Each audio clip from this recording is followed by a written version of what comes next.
Hey, everybody. Welcome to the Santita Jackson Show here on AM 950 Radio, the voice of progressive Minnesota. It is a joy to be with everyone today as I have my nose a bit. I've been battling a little bit of a bug, but I'm back, everybody. It's good to see you. It's good to see you. Boy, oh boy, every day we turn around, there's something new.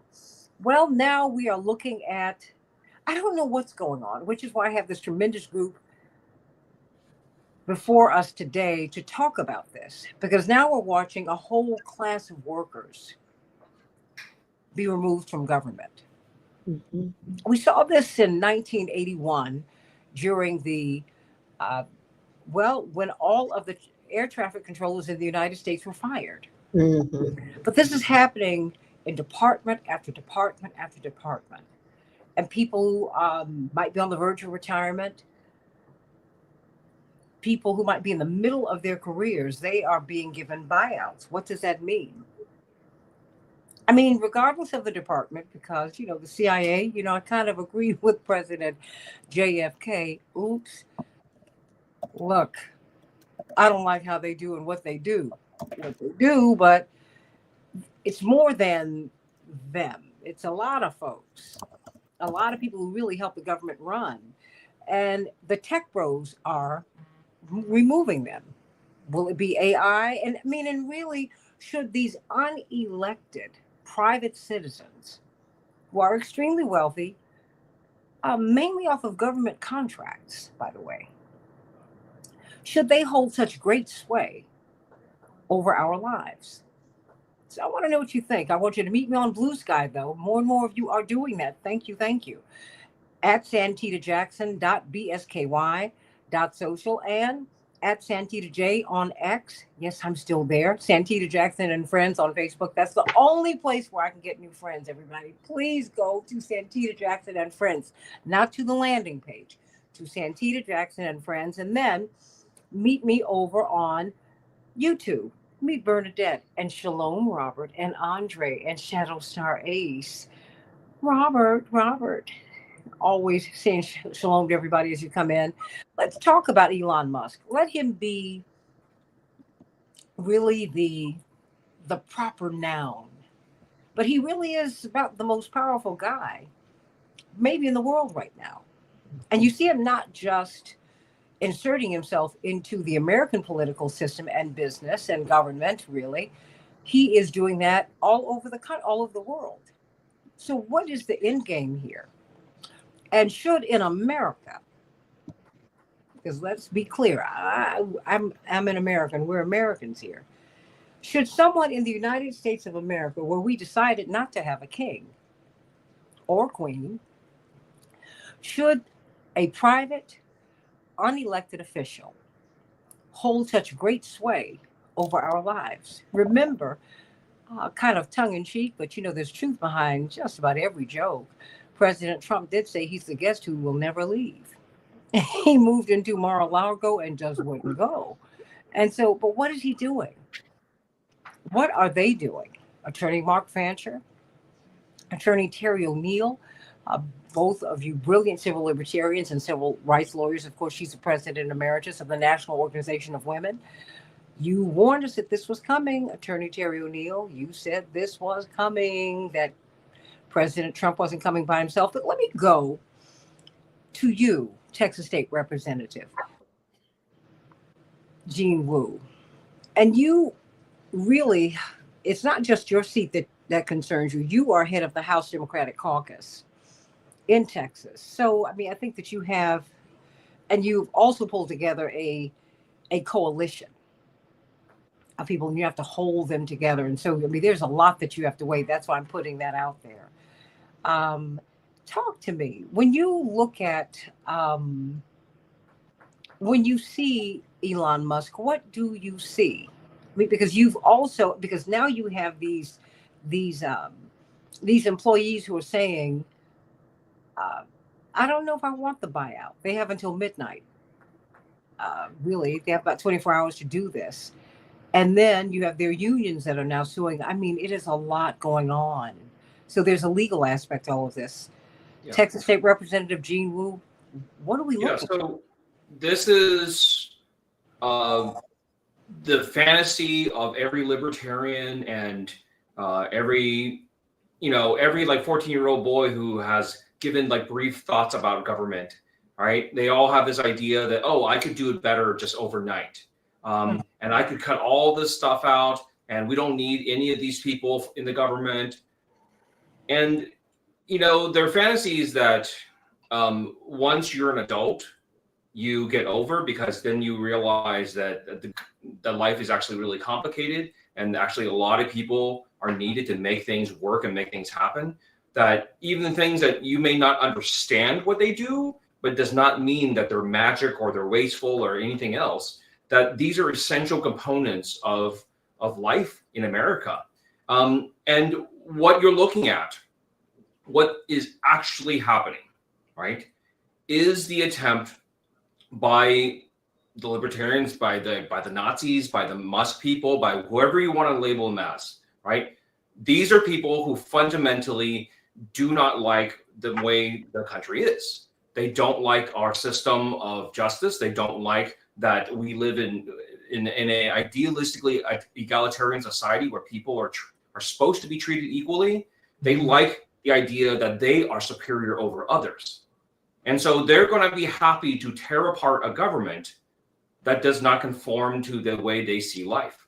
And that's what they're doing. So what people don't realize, what people on the outside of government don't realize, is that the government is not the elected officials. The elected officials actually play a very small role in the day-to-day operation of the government.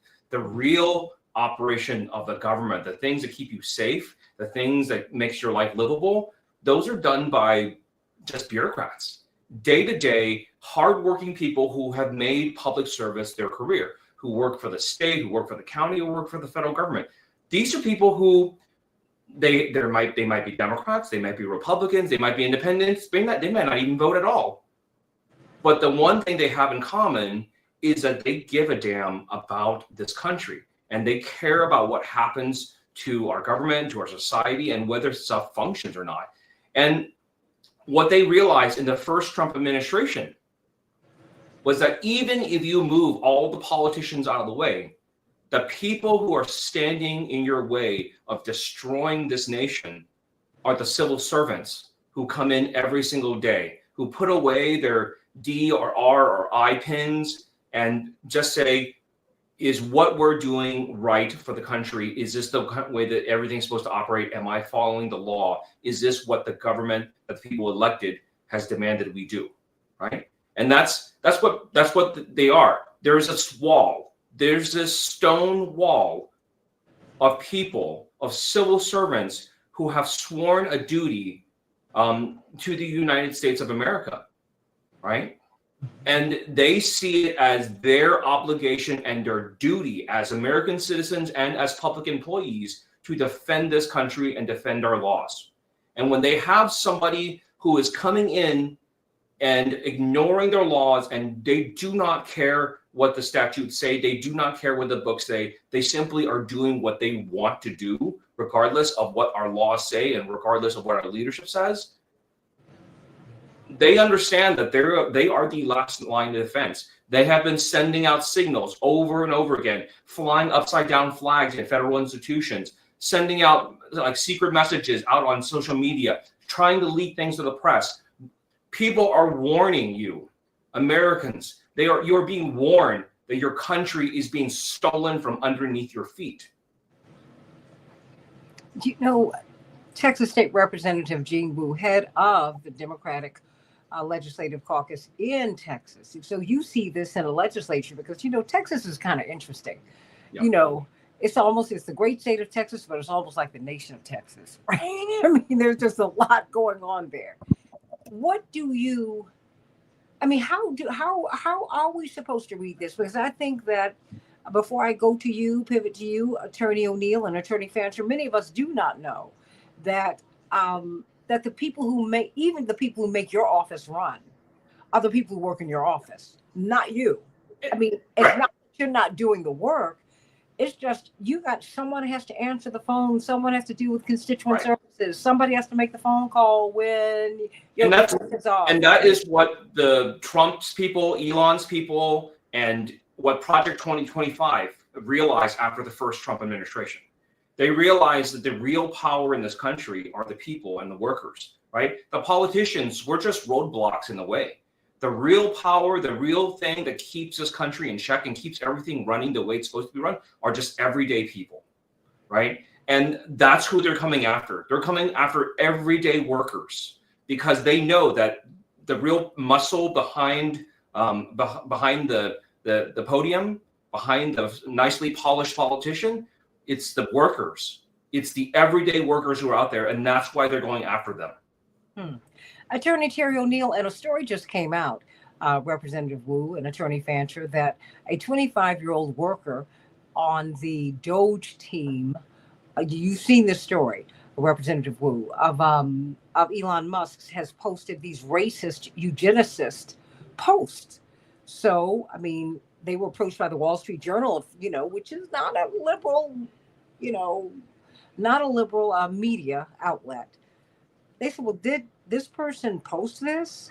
And so this person was fired. We don't even know who are making the decisions. I think there are even some people in their late teens, right, Representative Wu? I mean, because if you're a government worker, you kind of have to be vetted, don't you? So, I mean, look, this is stuff that I'm sorry, I don't mean to interrupt. No. But we appreciate that you're Republicans have tried to do for decades. They have mumbled under their breath about doing these things for probably going on 30 years now, right? From the Newt Gingrich days, talking about governments that you can drown in a bathtub. This is their fantasy, right? This has been their fantasy for decades. The idea of just deleting the entitlement stuff, deleting Social Security, deleting Medicaid, deleting Medicare, and knowing that what a monster bomb that would create in politics. So they never had balls to do it, right? And Elon's basically saying, I don't care.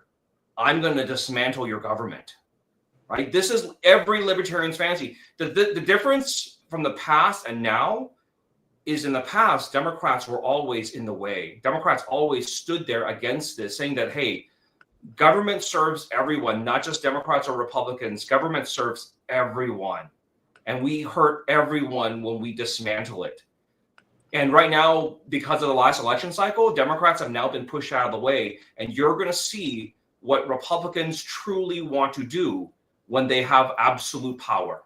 And again, I will say this until I turn blue. The only thing that is going to stop this are the people, right? Democrats are even shoved out of the way. We're in the corner. We have very limited power to do anything. The only thing that this is going to stop, the only way this stops is if the people rise up. But when you say that as an elected official, what prompts you to respond? When you see people marching, I mean, what is it that makes you move? Look, I mean, I see it out there, and we're not organizing. Democrats aren't pushing this. Democratic officials aren't driving this. We're not helping organize those events. These are grassroots movements. People who are just on their own with their own money in their own pockets are organizing these things and paying for them and doing whatever else. This is a warning.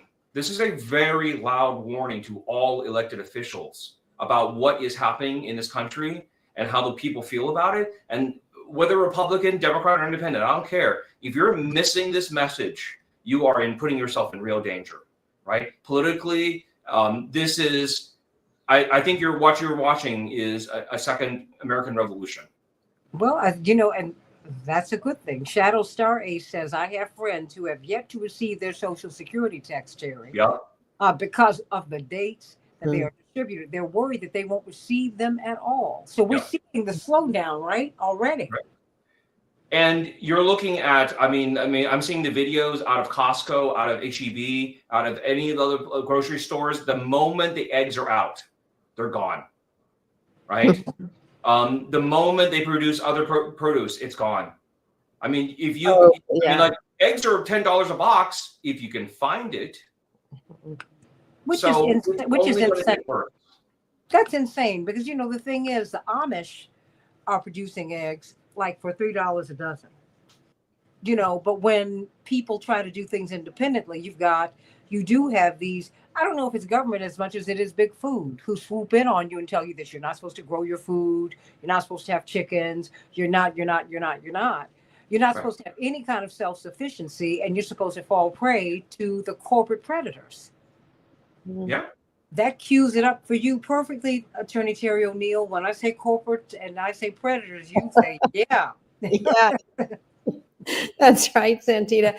Yeah, I think I read something interesting the other day that what is from someone who is with lawfare, lawyers that focus on national security, right? So that to me, they're a little bit militarist. It's not my thing, but I do read their output from time to time. And I read something that they put out talking about the concept of state capture. So state capture describes a situation where a business completely, really totally captures the government. I have complained for years and years and years about, this unhealthy, dance between supposedly regulated corporations and the regulators, and particularly in Washington, D.C. Corporations spend millions and millions and hundreds of millions of dollars collectively to lobby Congress, and then even more millions of dollars in PAC money to elect members of Congress. And they do that to what they have done is they got a little tweak to this law and a little tweak to this law and a little tweak every year. They're looking for a little bit of this, a little bit of that, until you get a situation where over 40 years, ordinary wages have remained flat, whereas income for the billionaires, the people running these big corporations, has skyrocketed, right? In the 1990s, the ratio of CEO pay to the ordinary worker, not the lowest paid, but sort of the median non-managerial worker, the ratio was roughly between 25 and 30, a CEO making 25 to 30 times more than an ordinary worker does. Today, it's over 300, that ratio, where the CEO makes more than 300 times the ordinary worker in their corporation. And this comes about because of the lobbying and the PAC money and the lobbying and the PAC money. What has happened is I think we have now, it's like how do you fall off? How do you fall off a cliff? Maybe it's slowly at first and then all at once, right? How do you go over a waterfall? That's it. Slowly at first and then all at once. What we're seeing is the all at once corporate capture of the United States government.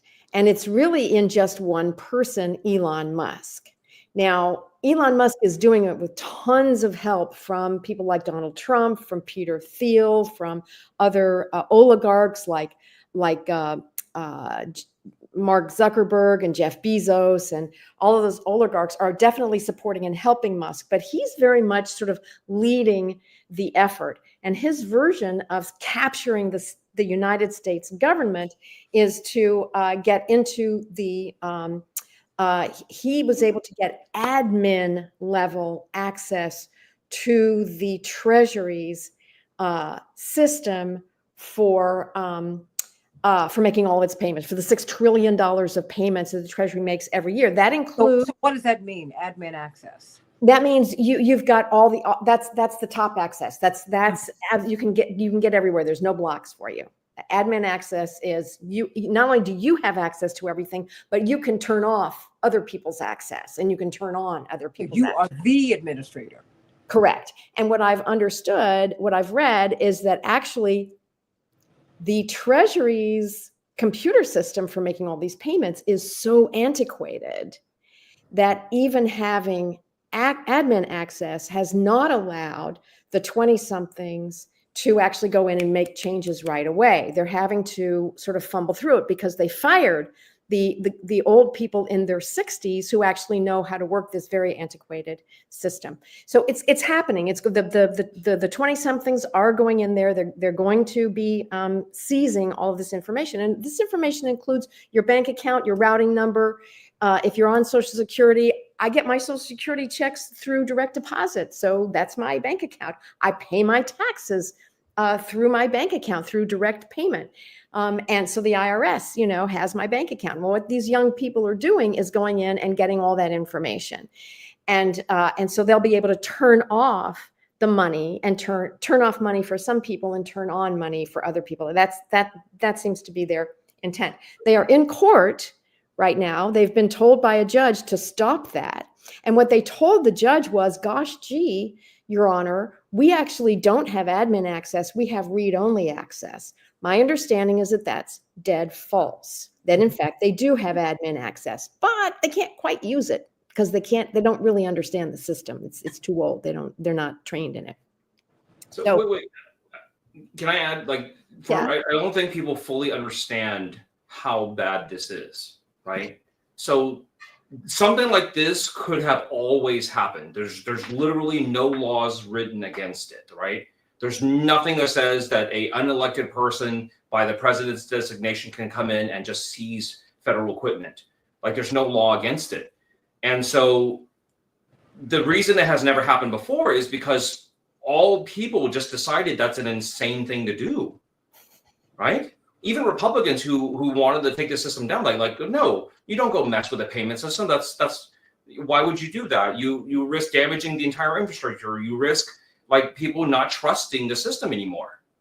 And this is the very problem, right? Because it's not just that he has access to those machines, it's that he can also put his machines in between those machines and the internet, so that his machines intercept every single piece of data that goes through. That's the scary part. Like, you basically now have unfettered access to the entire nation's financial system. And not only that, a lot of this data is being put onto external hard drives to make it easier for the kids who don't understand how the system works to play around with it and see if they can figure it out, then go to the real thing. Well, what happens when you put that on an external hard drive that has not been vetted and secured by the federal government? Well, that means that bad guys can get it anytime they want, the Russians, the Chinese. So some I think that's the intent. I think the intent is for them to be able to sell this stuff off and pretend like that's happened. Any sort of bad guy. So you have all of this, going on, and my hope has been that ordinary Republican voters would take note of this and say, this is not true. There's a problem with that hope. I live in Tennessee. I live in Nashville, which was gerrymandered out of existence 2 or 3 years ago, right before I moved here, so that the city has now been broken into 3 different heavily Republican districts. So I called my member of Congress, who is a Republican. I called both of my senators, who are Republicans. And I don't remember which office I spoke to that the staffer that I spoke to reassured me. I said, don't want to be antagonistic. You're talking to staffers. This is not, there's no point in being rude. And I said, look, I'm over 70. I get Social Security. What kind of assurance can you give me that, my financial data is safe and my Social Security is safe? And she said, oh no, let me assure you, you're going to be just fine. They're just auditing. They're just auditing the information. And I said, well, can you tell me how you know that's true? And she said, well, Mr. Trump said so. And I said, can you give me a little bit more elaboration on Mr. Trump saying so? And she said, no, it's just an audit, and anything else you've heard is just fake news. She said, I've got Fox News and OANN on all the time in this office, and I can assure you that whatever you've been reading to the contrary, there is nothing wrong going on. So if there are Republican voters out there calling their member of Congress, calling their senators, they're going to get from the government offices, they're going to be reassured that everything is just fine, and they're going to be fine. What would you add? And I know this may sound obnoxious, but it's something that I really think is true. 97% of people who vote for Republicans are white. So you get a Republican, look, you look at all the people who are Republicans, you put them all in a room and it's 97% white. What they're hearing is, I'm going to be fine. I'm white. I'm Christian. I'm going to be fine. It's all these bad people that are not going to be fine. And you're not going to have a revolution. I fear that the Republican voters will be like Hitler's willing executioners. There's a book called Hitler's Willing Executioners, that talked about the fact it wasn't just one man creating all of the gas chambers. It was millions of citizens working to create those death chambers. These are the willing executioners. And think about the Deep South in enslavement days, all willing executioners, all willingly participating in an economic system that is, the horror of it is simply not imaginable. And this is, I have, listening to you, Representative Wu, and you, Attorney O'Neill, I have even more questions as I'm watching BRICS rise, as I'm watching the Global South rise, knowing how much it costs, knowing that OPEC can really give us, they can have very, very cheap, they can produce oil very cheaply. We cannot. I'm watching, I think we're watching a global shift, Mark, in our money. And it's just almost as if we're watching, they're getting all of these people off of the government payroll. Because I'm wondering, with more than $30 trillion in debt, where America really is financially. Attorney O'Neill, Representative Wu. I mean, I'm wondering, are we broke? Because when I see people like this coming in, it makes me ask a lot of questions. Why are all of you here? Because at these inaugurations, people like you are in the back room. You're not on the front row. So, yeah, I don't know. I mean, Attorney Fancher, what do you see? I mean, because, and then as Representative Wu and Attorney O'Neill have made so clear, I mean, they have access to all of our most personal information. Mm-hmm. And I don't hear any hue and cry. Of course, I'm not going to hear anything from legacy media because they're the mouthpieces for these people. They're owned by them. Mm-hmm. But here we are. Attorney Fancher, what do you see? Yeah, let me start with the fact that Donald Trump has, on more than a few occasions, said that God saved him from getting shot, from being killed when he was shot. Yes. I believe that. And I believe it for this reason, that just as Representative Wu and Attorney O'Neill have explained in great detail, what Elon Musk is doing is nothing unique. It has been done from the outset. It's just been done with more finesse, with more style, and in greater secrecy over a longer period of time. And the country has been ripped off by the oligarchy in dribs and drabs, and left alone, it would continue to rip off the country indefinitely into the future. And ultimately, it would accomplish everything that Elon Musk is trying to accomplish next week. And so I think it was important for Trump not to die, because had he died, he would have become a martyr. Things would have continued as they always have. People would have not only been uninformed and misinformed, but they also would have transformed the Trump figure into a martyr and created even greater resentment and greater division and greater hatred that would have taken us into places that from which the country never would have recovered. So by allowing a genuine nutcase to be the president of the United States, accompanied by another nutcase, megalomaniac, who's been elected by no one. And what they've done is they put a process that's been in place for as long as we can remember.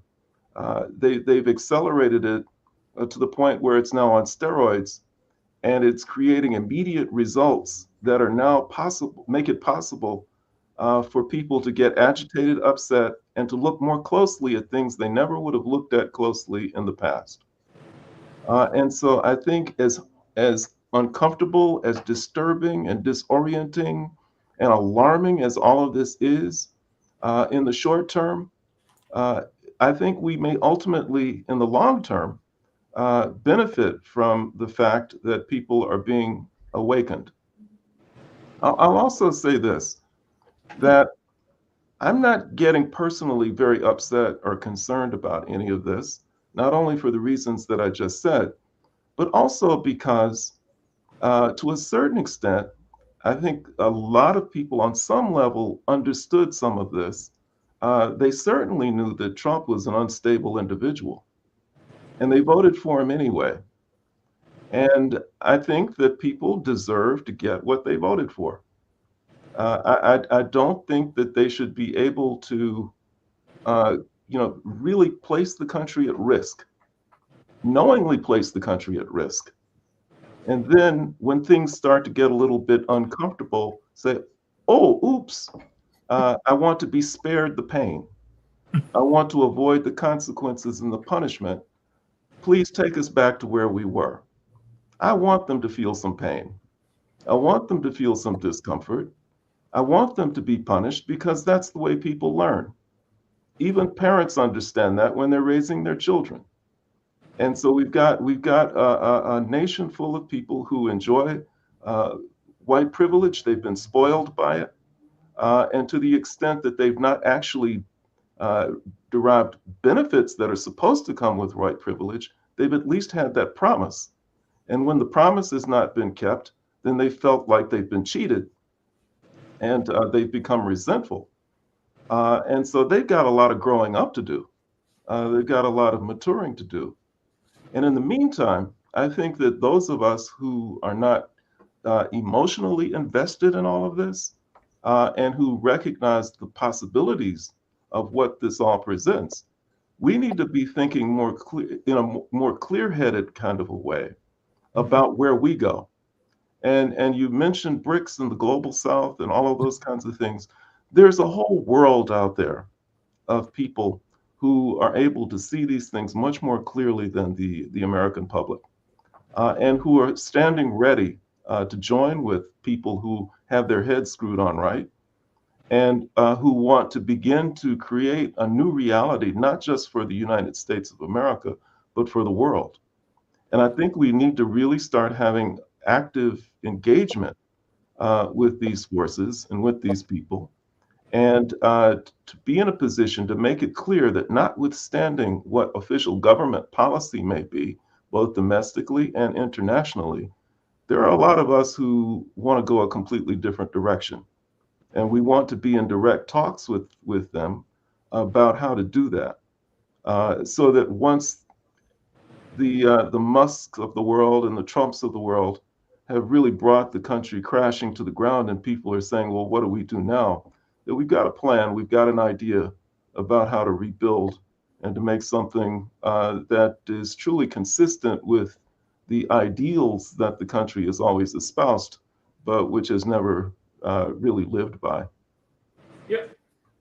Representative Wu, I mean, what do you say to that? Because No, I mean, I've actually said a version of the same thing is that the greatest enemy of democracy in America is not Donald Trump, it's apathy, right? Americans have gone 30 years plus where we kind of like all announced very publicly that, oh, voting doesn't matter. It all is the same. It's just, the same. No matter who you vote for, it's the same results.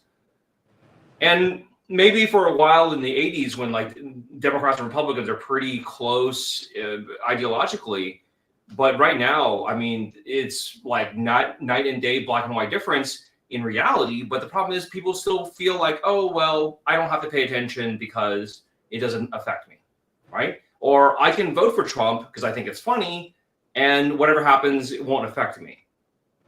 Well, let's buck up for some consequences. And I think Americans need consequences because I think a lot of Americans feel like consequences are for other people.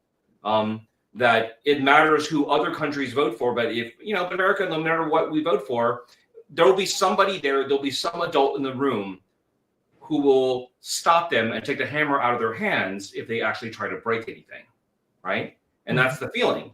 Well, right now, what you're seeing is there is no adult in the room, right? There is no one pulling the hammer, out of Donald Trump or Elon Musk's hand, right? The dampening force that you expect to be there, that adult presence in the room that you expect to be there, is not there and has never been there. Well, hold on, stay right there, Representative Wu, because what strikes me about Elon Musk is it has been observed that he is someone who, he said that, and you observe it with him, and he said, empathy, I don't really understand what that is. Yeah.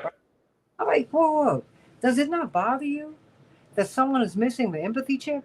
Well, no. It goes way beyond that. I mean, I'm not you. I'm just saying. No. I mean, but yeah, please. Here's the fundamental problem, right?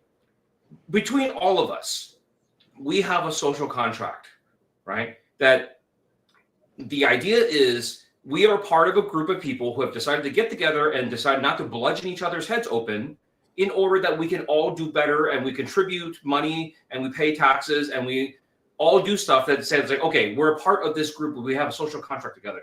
I think that the billionaire class, people like Elon Musk, feel like they no longer need to be a part of our social contract. Absolutely. Right? But they are not technically a part of our society anymore. And what they are doing is they're trying to find ways to break themselves off from our social contract, saying that we don't need to join with you for protection anymore. We have our own private armies, private medical care, private food production. Hell, Mark Zuckerberg and everyone else owns their own islands, complete islands. So I mean, they're not even this whole America First mantra. It's something they don't need. The billionaires first. Yeah. And they're really like transnational, wouldn't you say? I mean, they're not. Yes, they don't care. Like the people like Musk, people say he's a Nazi. He may very well be, but it doesn't matter. Musk is one of those people who he will be whatever is the most convenient at that moment. If he needs to pretend to be a bleeding heart liberal, he will pretend to be a bleeding heart liberal. The only thing that matters to him at the end of the day is power. If he thinks he can use white supremacists to get to power, he will do that, right? His close friends have called him out specifically for his Nazi salute, because they say they know that he's not really a Nazi, but he's happy to use Nazis, right? He's happy to imitate them in order to get power from them. I think that's just as bad, right? Whether you're an actual Nazi or Nazi-like or happy to be in bed with Nazis, there's no difference, right? The outcome is the same. Yeah. Well, and if as you pick up Terry O'Neill, I think it was Bernadette. One of the Morning Stars said, you know what? Wait a minute. There was a theft of eggs. I had to find the story. I was listening to everybody, but in Pennsylvania, 100,000 eggs valued at $40,000 were stolen from the back of a truck in Pennsylvania. I mean, I'm seeing us being reduced because you can't tell me that all the eggs are tainted, that all the food is tainted. This is becoming the Hunger Games, Terry. Well, yeah, and let me just to back up for a second. Elon Musk has already taken control. Well before Trump being elected for the second time, he has been in control of significant parts of the United States military's operation through his contracts with Starlink and the military communications. There was a reporter who was doing a story about the military and was told by a general, "Oh, I can't answer that question you just asked me without checking with Elon Musk first and see if I have permission," because Musk's contracts include non-disclosure agreements prohibiting the military from making certain things public about the way the military operates. Okay, so this is so I think that is something, yeah, and Representative Wu is exactly right. This is a full-on, takeover of the United States by people who don't think they really have anything in common with ordinary workers or ordinary people.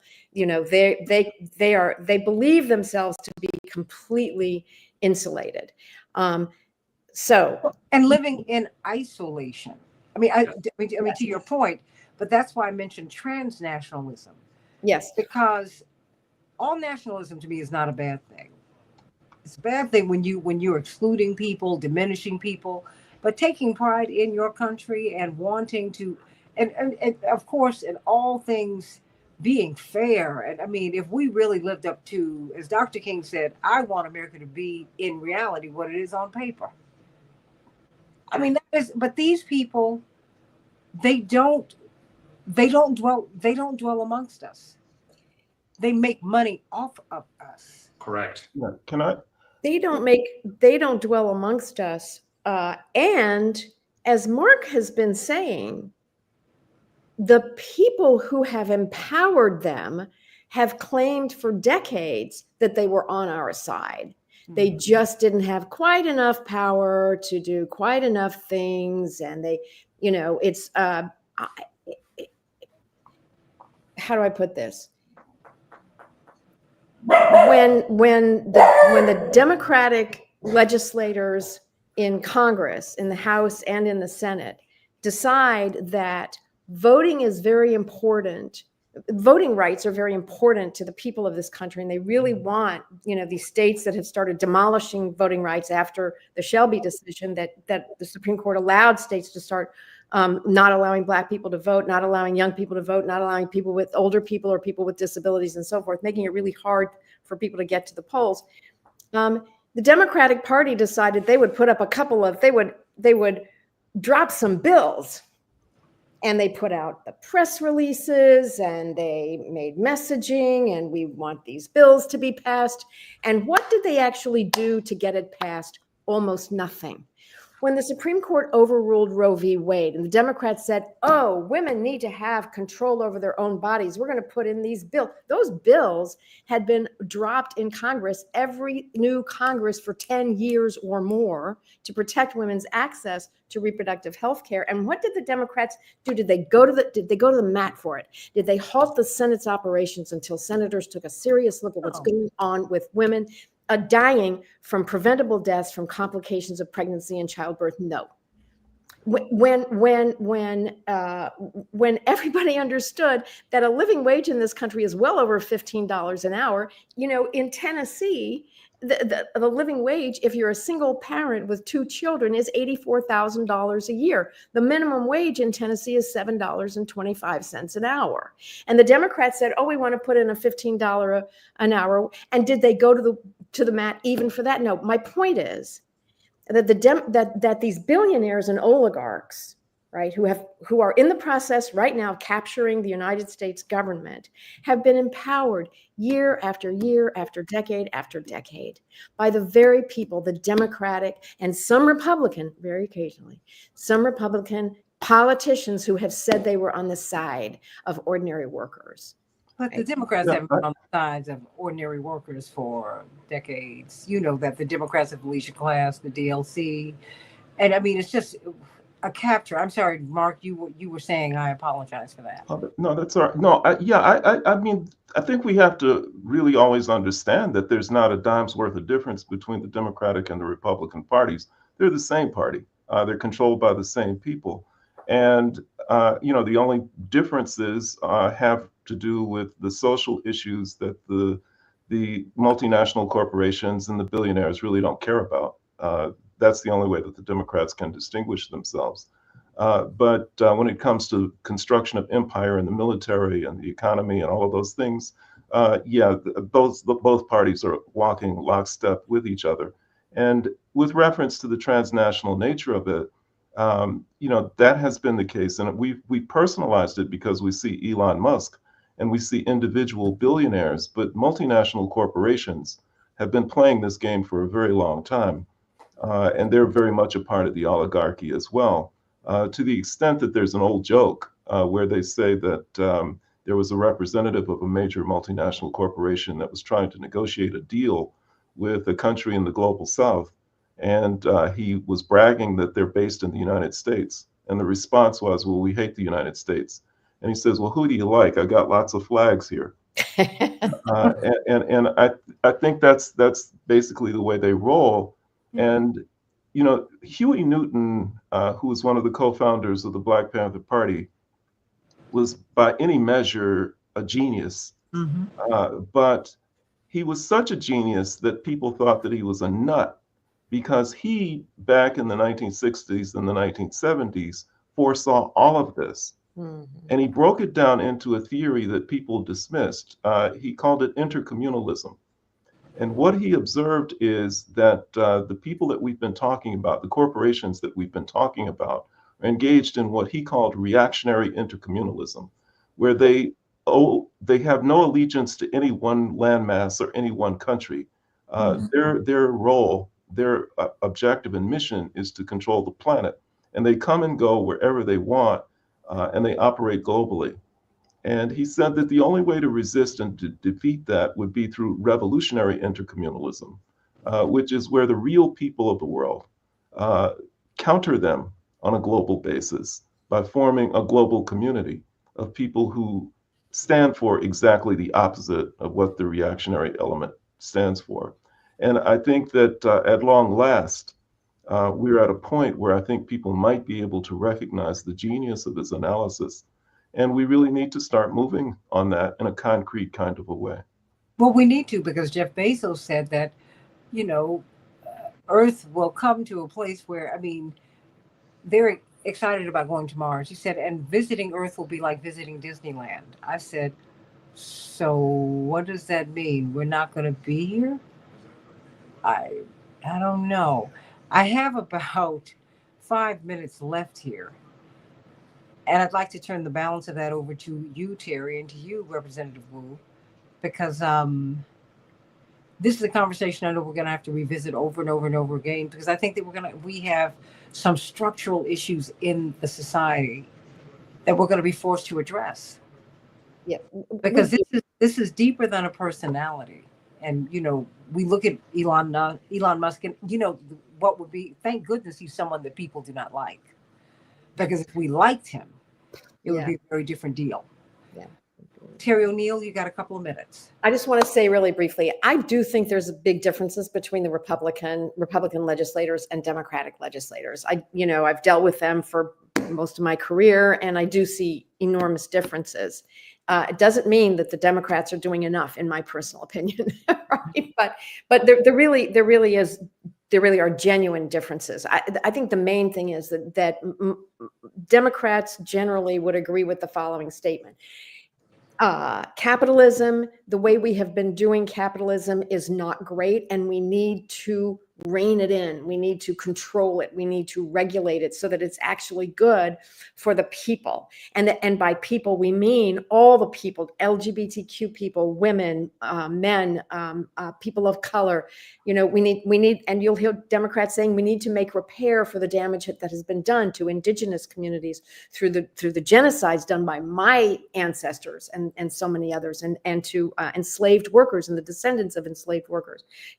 So you'll hear Democrats, I never hear Republicans saying that. So we do hear that.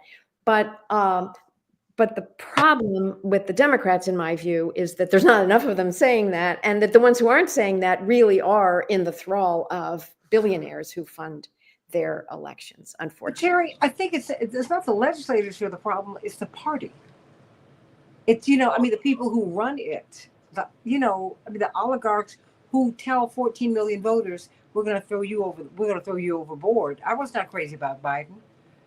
But, you've got donors who say, we want someone else, and they push the guy that people voted for out the way. So I think we have to make a distinction, Attorney O'Neill and Representative Wu, between the masses and the classes. Yeah.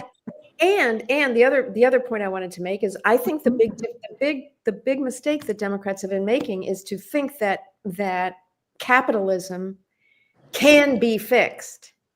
I used to think that was true. I no longer do. I think capitalism is by nature racist. I think it's by nature sexist and misogynist. I think that sexism is by nature racist and capitalist.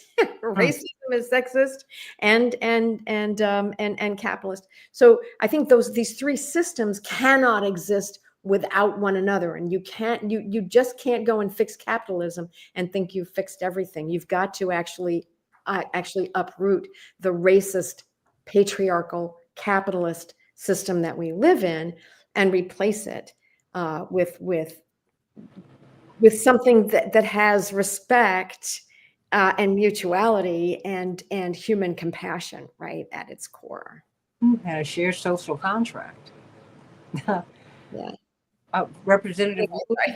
Yeah, I'm just, you all are making me think, because I couldn't help but step back and look at the panel, and we're all marginalized people, readily identifiably marginalized people. And so I think it's informed our views. And Arlene, I hear you, because you were saying to Terry, no party is great, but they are not the same. They are and they aren't. Right. The people who are legislating, like Representative Wu, I don't see a correlative on the other side of the aisle with him. I do not. Yeah. But when I get to when I see when they start cutting the deals, that's when you see the oligarchs getting together. The oligarchs got together in Ukraine because some of our Republican legislatures and Democratic legislatures have children on the boards over there. No one wants to talk about that. Yeah. It's a bipartisan betrayal. That's true. And just before I toss it over to you, Representative Wu, Chappelle says, I'm sending Toki in them to Capitol Hill to set everyone straight. Have mercy. Representative Wu, help. Let me say this. As a Democrat that's been elected for over a decade now, I will share in my part of the blame in Democrats not doing a better job in talking about what we do, talking about what we believe in, talking about the things we fight for. I know that in Texas, we have gone all out fighting for women's reproductive health. We have done everything in our power to try to pass sensible gun reform.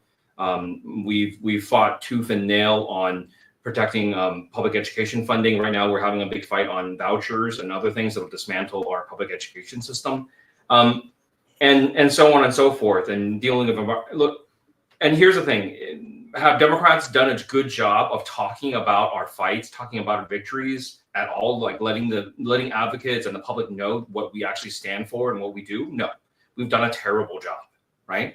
And we acknowledge that, and that's on us. At the same time, I also have to respond in this way of like, part of the reason that politics is so difficult in America, and part of the reason why the billionaire class has so much clout and so much ability to sway what happens in their favor, is because speech is money, right? Because we decided that speech is money. That's what the Supreme Court ruling was. And the problem is, well, most of the money is on one side, right? Almost all of the money is on one side. So all the speech then becomes on one side. And the problem is, this speech is money problem gets worse when people stop paying attention. When people stop giving a damn about what happens, when people start saying that it doesn't matter who I vote for, it's all the same, then that money through that speech money becomes more and more powerful, because whoever has the most of it and can run ads 24 hours a day, they win. Okay. So not an excuse, but simply to explain, when Democrats want to compete, especially in places like Texas and other places where we're just getting our asses handed to us, because people decide that it's not important to vote, right? Because Texas is not a red state. Texas is a blue, if not purple state that just simply doesn't vote. And we have no choice but to take money from whoever will get it to us. And does that put people in the pockets of people who have money? Yeah, it does. Yeah. Right? I'm sorry. Unless people start, you know how you can fix that? Donating yourself. That's right. That's right. Right? You know how you can fix that? Come volunteer so they don't need to raise the money. That's right. Right? Come help them out. Just vote.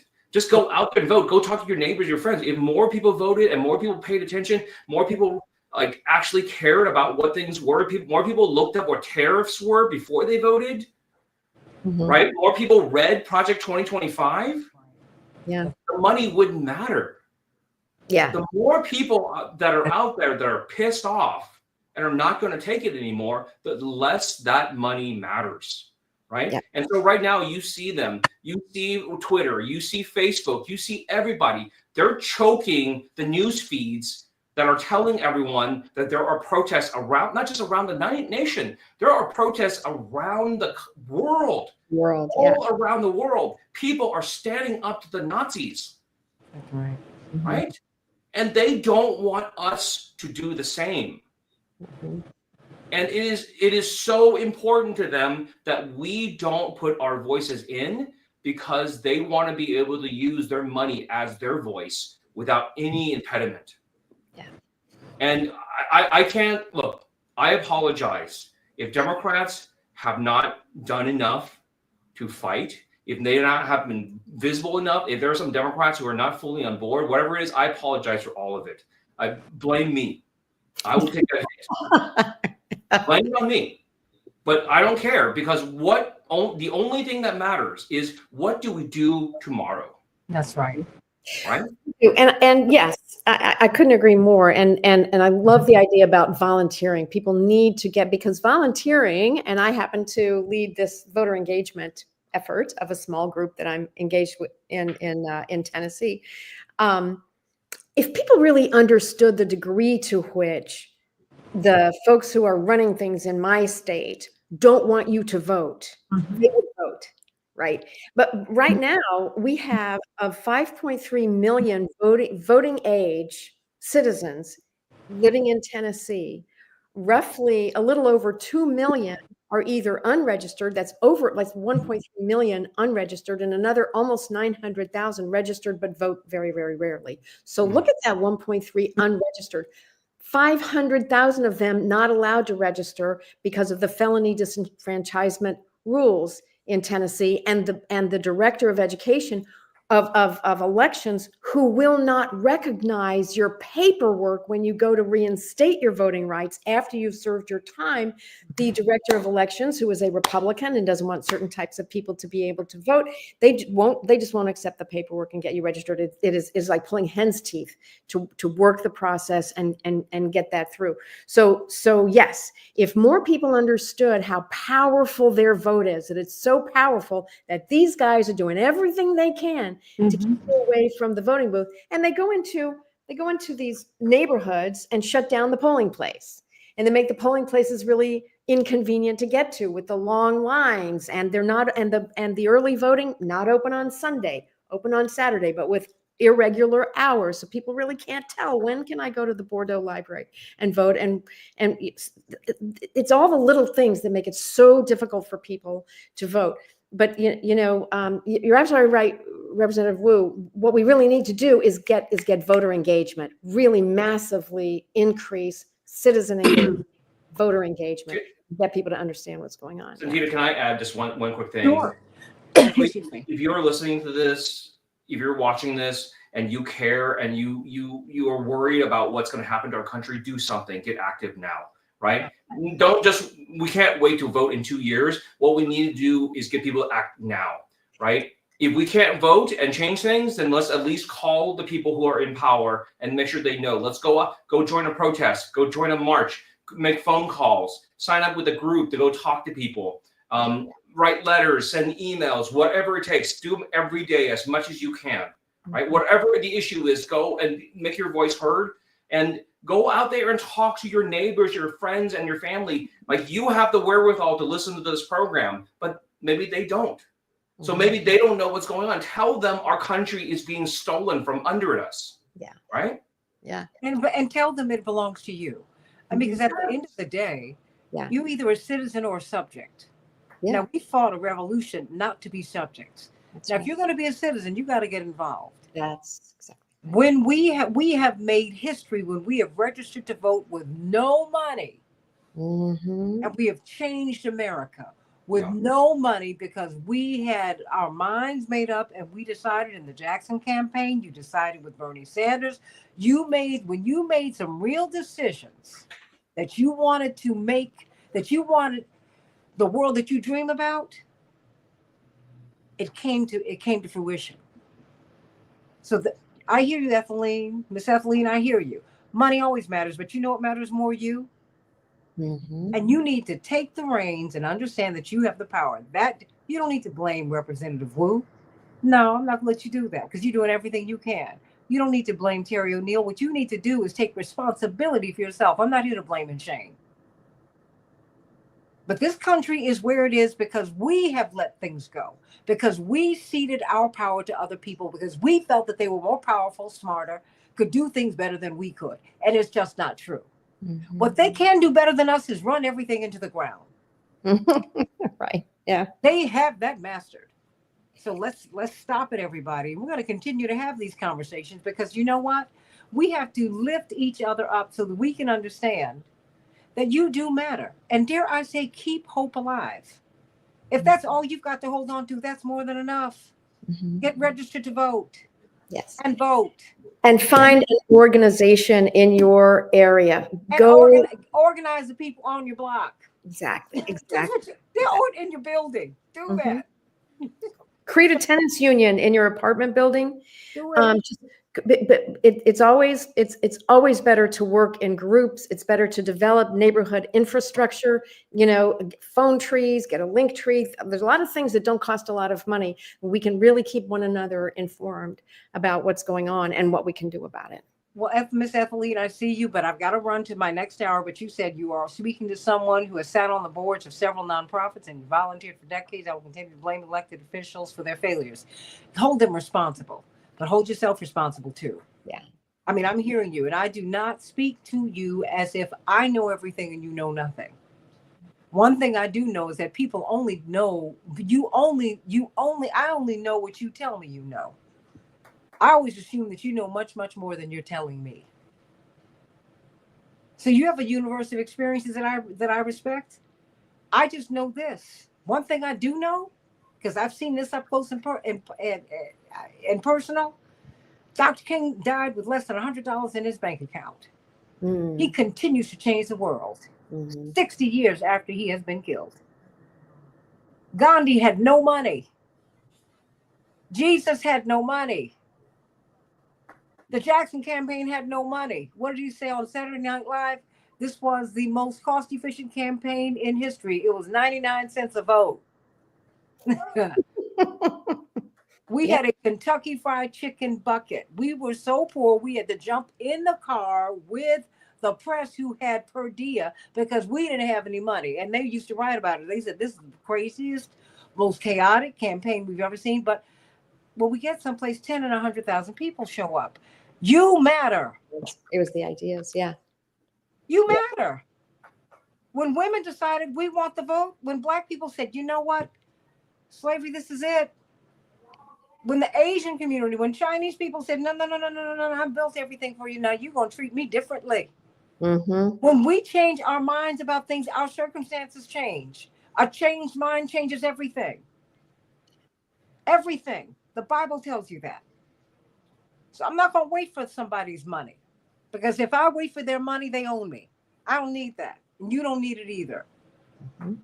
Get out there and vote. And then that's the end of the beginning. Then continue to stay on your elected official, whether you got who you wanted or not. Make sure you get what you want. Get what you need. Even if you don't get who you want, get what you need. Always. Mm-hmm. And look up Representative Wu. He's going to be running for re-election. You need to support him. I don't care where you are. I said it. Yeah, you don't say anything. Yeah, that's right. He needs your support. And even if you don't live in Texas, give him some support. That's what I'm saying. So I mean it. So I'm sending you much love.